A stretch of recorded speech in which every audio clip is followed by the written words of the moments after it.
उत्तराखंड की बेटी अंकिता के हत्याकांड का मुद्दा महाराष्ट्र में भी गर्मा गया।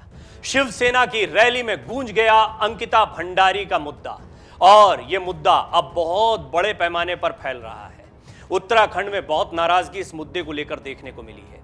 अंकिता भंडारी जो कि बहुत ताकतवर और रसूख वाले लोगों की भेंट चढ़ गई एक तरीके से, एक ऐसी बच्ची जो अपना करियर बनाना चाहती थी, अपना घर चलाना चाहती थी, उसकी बुरी तरह से हत्या कर दी गई। और हत्यारे कोई और नहीं, उत्तराखंड के राजनीतिक परिवार के रसूखदार लोग हैं। उनके रिजॉर्ट में क्या क्या कांड होते थे, इसके कई खुलासे एक के बाद एक हो रहे हैं। लेकिन उद्धव ठाकरे ने अंकिता भंडारी और उनके परिवार की आवाज को महाराष्ट्र में शिवसेना के मंच से उठाया है। शिवाजी पार्क में अपनी रैली में दहाड़ते हुए उद्धव ठाकरे ने अंकिता भंडारी और उनके परिवार की लड़ाई को पूरे देश के सामने रखा। और साथ ही साथ में उद्धव ठाकरे ने अंकिता भंडारी के अलावा बिल्किस बानो का मुद्दा भी उठाया। इन दोनों मुद्दों को समझिए और महाराष्ट्र की सियासत में कैसे अंकिता का मामला गर्मा रहा है, गहरा रहा है, उसको भी जानने की कोशिश करिए। दशहरा रैली को संबोधित करते हुए उद्धव ठाकरे ने अंकिता भंडारी हत्याकांड और बिल्किस बानो मामलों को उठाया है। रैली में उद्धव ने महिला सम्मान पर बीजेपी और आरएसएस को जमकर घेरा। उन्होंने स्त्री शक्ति के सम्मान की बात पर कड़ा प्रहार करते हुए अंकिता भंडारी हत्याकांड का जिक्र किया। साथ ही बिल्किस बानो प्रकरण का जिक्र करते हुए भाजपा पर तगड़ा प्रहार किया। उन्होंने कहा कि भाजपा महिला सशक्तिकरण की बात करती है और देश में क्या हो रहा है, उत्तराखंड में क्या हुआ है, अंकिता भंडारी का वो जिक्र कर रहे थे। गुजरात में बिल्किस बानो के आरोपियों को छोड़ दिया गया। अंकिता भंडारी के मामले में उद्धव ठाकरे ने मोहन भागवत तक से सवाल पूछा है। उन्होंने सवाल किया कि उनके अनुयायियों ने जो कुछ किया है उस पर वो चुप क्यों है।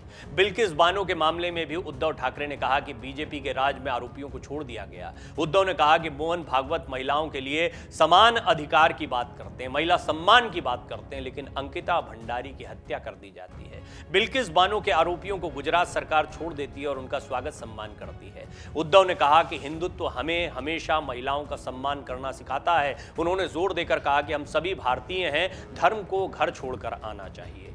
अब जान लीजिए अंकिता भंडारी कौन थी। अंकिता भंडारी का यह मुद्दा महाराष्ट्र में क्यों गूंजा है, उद्धव ठाकरे ने इतनी महत्वपूर्ण रैली में इस महत्वपूर्ण मुद्दे को उठाया है, तो यूं ही नहीं, बहुत सोच समझकर। अंकिता भंडारी का मामला वो मामला है जिस पर बीजेपी बुरी तरह से घिरती दिखाई दे रही है। खास तौर में ये उत्तराखंड की राजनीति के लिहाज से बहुत बड़ा मुद्दा माना जा रहा है। हत्या के जो आरोपी हैं वो बीजेपी के एक रसूखदार मंत्री और नेता रहे व्यक्ति के बेटे हैं। लिहाज उन्हीं का रिजॉर्ट था, उनके बेटों का रिजॉर्ट था, लिहाजा ये मामला ज्यादा तूल पकड़ रहा है। इस वक्त उत्तराखंड समेत पूरा देश बेटी अंकिता भंडारी हत्याकांड को लेकर उबल रहा है। पहली सैलरी मिलने से पहले ही अंकिता की जिंदगी खत्म हो गई। अंकिता ने 3 सितंबर को ही काम शुरू किया था, 18 सितंबर की शाम उसकी हत्या कर दी गई। वनंतरा रिजॉर्ट की रिसेप्शनिस्ट अंकिता भंडारी हत्याकांड में एसआईटी की ओर से रोज नए खुलासे हो रहे हैं। एसआईटी पुलकित आर्या, सौरभ और अंकित को रिमांड पर लेकर पूछताछ कर रही है। अंकिता भंडारी की हत्या को लेकर बीजेपी निशाने पर क्यों है, यह भी जान लीजिए।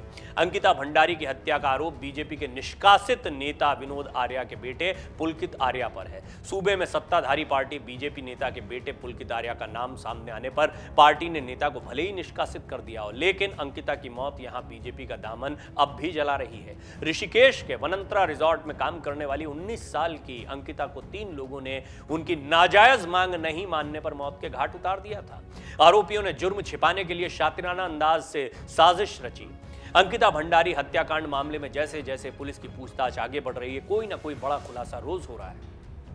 देश भर में अंकिता के आरोपियों को कड़ी सजा देने की मांग को लेकर प्रदर्शन और रैलियां भी हो रही हैं। अपने काले कारनामों को छिपाने के लिए दरिंदों ने अंकिता भंडारी को मौत की नींद सुला दिया। मानवता को शर्मसार करने वाले इन हैवानों ने एक बार के लिए भी नहीं सोचा कि वो सिर्फ अंकिता की हत्या नहीं कर रहे, बल्कि एक मां की ममता, पिता के सपने, भाई के अरमानों को कुचल रहे हैं।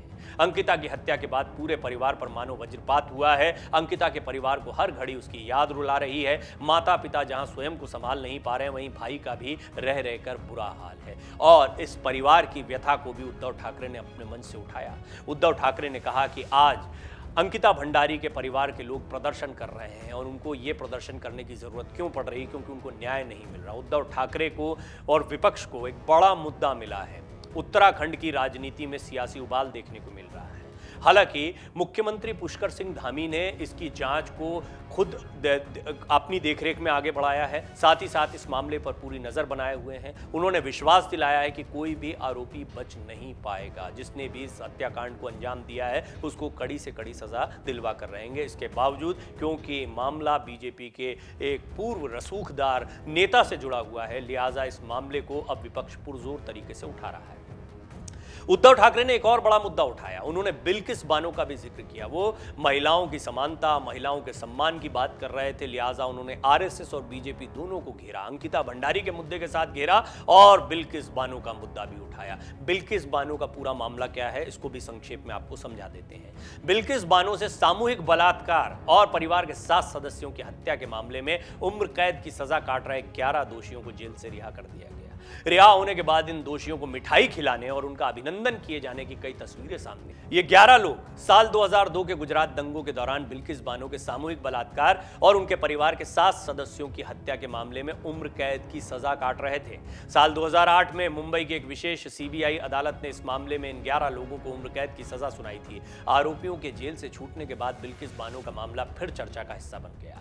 गुजरात दंगों के दौरान घरों में आग, लूटपाट, कत्ल और महिलाओं के साथ सामूहिक बलात्कार की घटनाओं को अंजाम दिया गया था। बिल्किस बानो गुजरात के दाहोद जिले के रंदीकपुर गांव की रहने वाली है। गुजरात में शुरू हुए दंगों के समय बिल्किस अपने पूरे परिवार के साथ गांव में मौजूद थीं। अपने गांव में दंगों की भयानक स्थिति को देखते हुए बिल्किस ने गांव से भागने का फैसला किया। बिल्किस दंगों की आग से बचने के लिए परिवार के साथ गांव निकल गई। बिल्किस बानो परिवार के साथ छिपते छिपाते 3 मार्च 2002 के दिन छप्परवाड़ गांव पहुंची और दंगाइयों को देख परिवार के साथ जान बचाने के लिए खेतों में छिप गई। भीड़ ने बिल्किस के परिवार को जैसे ही देखा सब टूट पड़े। इस घटना को लेकर दायर की गई चार्जशीट में बताया गया कि लगभग 30 से 40 लोगों ने हथियार के साथ खेत में छिपी बिल्किस बानो और उसके परिवार पर हमला किया था। मीडिया रिपोर्ट्स के मुताबिक दंगाइयों की भीड़ ने बिल्किस समेत 4 अन्य महिलाओं के साथ बलात्कार किया, जिसमें बिल्किस की मां भी शामिल थी। दंगाइयों ने 17 मुस्लिमों में से 7 का दर्दनाक तरीके से कत्ल कर दिया। मारे गए सभी लोग बिल्किस के परिवार के थे। मारे गए लोगों में बिल्किस बानो की बेटी भी थी। बिल्किस बानो इस घटना के बाद 3 घंटों तक बेहोश पड़ी रही। जब उनको होश आया तब उनके तन पर कपड़ा नहीं था। परिवार के लोगों के शव पड़े हुए थे। बिल्किस बानो के मुद्दे को लेकर बीजेपी क्यों निशाने पर है, अब ये भी जान लीजिए। भारतीय जनता पार्टी की तरफ से एक भी नेता ने बलात्कारियों की रिहाई पर मुंह नहीं खोला, लेकिन मुख्य विपक्षी दल कांग्रेस ने गुजरात सरकार के आदेश को अभूतपूर्व करार देते हुए सवाल उठाए कि क्या यही अमृत महोत्सव है। कांग्रेस ने कहा कि अगर हम सिर्फ अपराध की प्रकृति पर ही विचार करते तो क्या बलात्कार उस श्रेणी में नहीं आता है जिसे कठोर से कठोर सजा दी जाए और इस अपराध के दोषी के लिए कोई भी सजा कम है। लेकिन बीजेपी सरकार ने ऐसे लोगों को न सिर्फ रिहा कर दिया बल्कि उन्हें सम्मानित किया जा रहा है। तो क्या यही अमृत महोत्सव है, ये सवाल कांग्रेस ने उठाए। बहरहाल अब यही सवाल उद्धव ठाकरे ने अपने मन से उठाए हैं। बीजेपी और आरएसएस पर करारा प्रहार किया है। प्रधानमंत्री नरेंद्र मोदी ने स्वतंत्रता दिवस के अवसर पर देश को संबोधित करते हुए कहा कि महिलाओं का सम्मान भारत के विकास का एक महत्वपूर्ण स्तंभ है। उन्होंने लोगों से आग्रह किया कि वो रोजमर्रा की जिंदगी में महिलाओं का अपमान करने वाली हर चीज से छुटकारा पाने का संकल्प लें।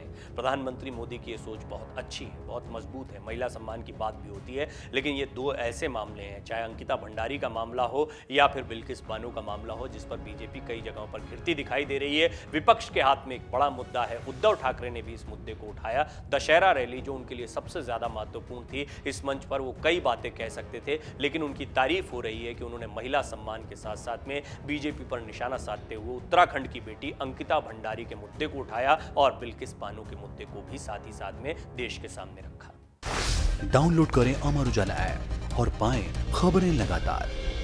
अगर आप ये वीडियो YouTube पर देख रहे हैं तो हमारे चैनल को सब्सक्राइब करें और बेल आइकन को दबाना ना भूलें। अगर आप Facebook पर ये वीडियो देख रहे हैं तो हमारे पेज को लाइक करें।